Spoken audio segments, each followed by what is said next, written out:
सुंदरी झील के पास वाले जंगल में रानो नाम की एक चिड़िया अपने 2 बच्चों के साथ बहुत दिनों से रहती थी। रानो अपने बच्चों का पेट पालने के लिए आम की खेती करती थी। रानो अपने बच्चों के साथ पूरा दिन बगीचे में मेहनत करती और समय समय पर खाद पानी देती, लेकिन फिर भी फल लगने पर उसके आमों में काले काले निशान बन जाया करते थे। ऐसे आमों को जब वह बाजार बेचने जाती तो उन आमों को खरीदने को तो दूर कोई देखता तक भी नहीं था। जब भी वो अपने आमों को किसी से खरीदने को कहती तो ग्राहक कहता, अरे चिड़िया बहन, ये कहाँ से सड़े गले आम उठा लाई हो, ऐसे आमों को खाकर मरना है क्या। बेचारी रानो चिड़िया उन्हें बेचने की पूरी कोशिश करती, पर उन्हें कोई खरीदने वाला नजर नहीं आ रहा था। निराश होकर रानो अपने आमों को लेकर बाजार से वापस आ जाती है। अब तो यह रानो के लिए बहुत बड़ी समस्या बन गई थी। हर साल उसके आम दागी होने के कारण पड़े पड़े सड़ जाया करते थे, जिसके चलते रानो की आर्थिक स्थिति दिन ब दिन बिगड़ती ही जा रही थी और ऊपर से कर्जदारों ने भी परेशान करना शुरू कर दिया था। उन्हीं कर्जदारों में से एक था कालू कौवा। वो कौवा भी एक आम के बगीचे का मालिक था, जिसके आम बाजार में सबसे महंगे बिकते थे। कौवे को रानो का जंगल में रहना बिल्कुल पसंद नहीं था। असल में रानो के परिवार से कौवे की पुरानी दुश्मनी थी, जिसके चलते वो रानो को भी दुश्मन ही समझता था। रानो को कर्ज में डूबता हुआ देखकर कौवे की खुशी का कोई ठिकाना ही नहीं था।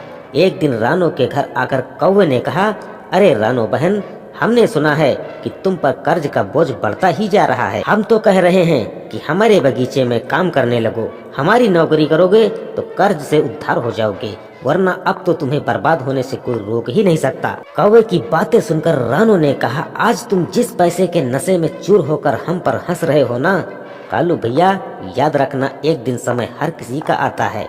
मैं बेशक भूखी रह लूंगी, पर तेरे जैसे गिरे हुए के यहाँ नौकरी नहीं करूंगी। जिस पर कौवे ने पलटवार करते हुए कहा, अबे ओ मूर्ख चिड़िया, अपनी औकात में रहकर बात कर। मैं तो तेरी मदद कर रहा था, लेकिन अब सुन, 2 दिन, बस 2 दिन है आपके पास अपना कर्ज चुकाने के लिए। यदि इतने समय में कर्ज नहीं चुका पाई तो तेरे ही सामने तेरे बगीचे को समाप्त करवा दूंगा।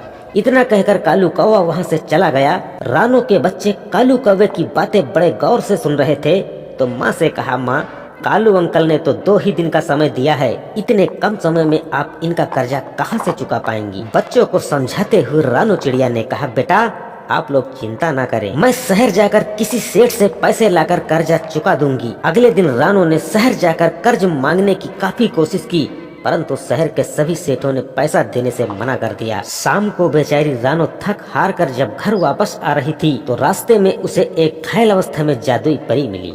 रानो जब थोड़ा और पास जाकर देखा तो बेहोशी की हालत में थी। जब उस पर पानी की छींटे रानो ने डाली तो होश में आ गई। फिर रानो ने परी से पूछा, बहन जी, अब आप ठीक तो है ना। परी बोली, हाँ बहन, अब मैं पूरी तरह ठीक हूँ। बहन, आज तुमने एक जादुई परी की मदद की है, बताओ बहन तुझे क्या चाहिए। परी, बहन, मुझे ज्यादा और कुछ नहीं चाहिए, बस इतना दे दो कि मेरा कर्जा और गरीबी दूर हो जाए। तब परी ने रानो को एक जादुई बीज दिया और कहा, इस बीज को बोते समय जिस फल का तुम नाम लोगी, ये बीज उसी फल का पेड़ बन जाएगा और उसी पेड़ के फल तुम्हारी गरीबी दूर करेंगे। रानो उस बीज को लेकर तुरंत अपने बगीचे में पहुंची और आम का फल कहकर बो दिया। वो बीज सिर्फ 4 दिनों में ही पौधे में बदल गया। देखते ही देखते वो पौधा 15 दिनों के भीतर ही एक मोटे ताजे पेड़ में बदल गया और 1 माह के अंदर ही उसमें फल आ गए।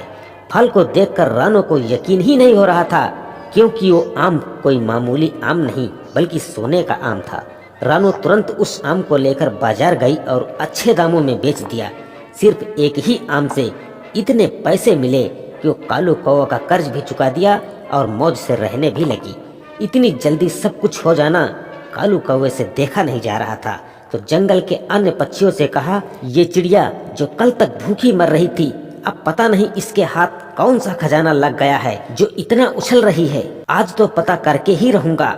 जबकि रानो ये जानती थी कि कौवे को उसकी अमीरी बर्दाश्त नहीं होगी, इसलिए उसने अपने जादुई सोने के आम को जाल से ढक रखा था।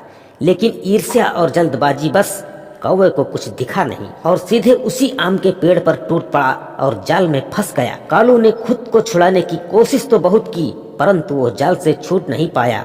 तब तक रानो वहाँ जाल में फंसे हुए कौवे को देखकर कहा, मुझे पता था कि मेरी अमीरी तुझसे देखी नहीं जाएगी, इसीलिए मैंने इसमें जाल बिछवा दिया था। फिर कौवे ने रानो से माफी मांगी और कहा, मैं अब तुम्हारे बगीचे में कभी नहीं आऊंगा, अब तो मुझे इस जाल से छुड़ा दो। रानो कौवे को जाल से छुड़ा तो दिया, परंतु कौवे से कहा, कौवे भैया अगर हो सके तो अब दोबारा किसी गरीब और लाचार का मजाक मत बनाना। कौवा अपनी करनी पर शर्मिंदगी महसूस करते हुए वहाँ से चला आया और रानो भी अपने बच्चों के साथ खुशी खुशी रहने लगी।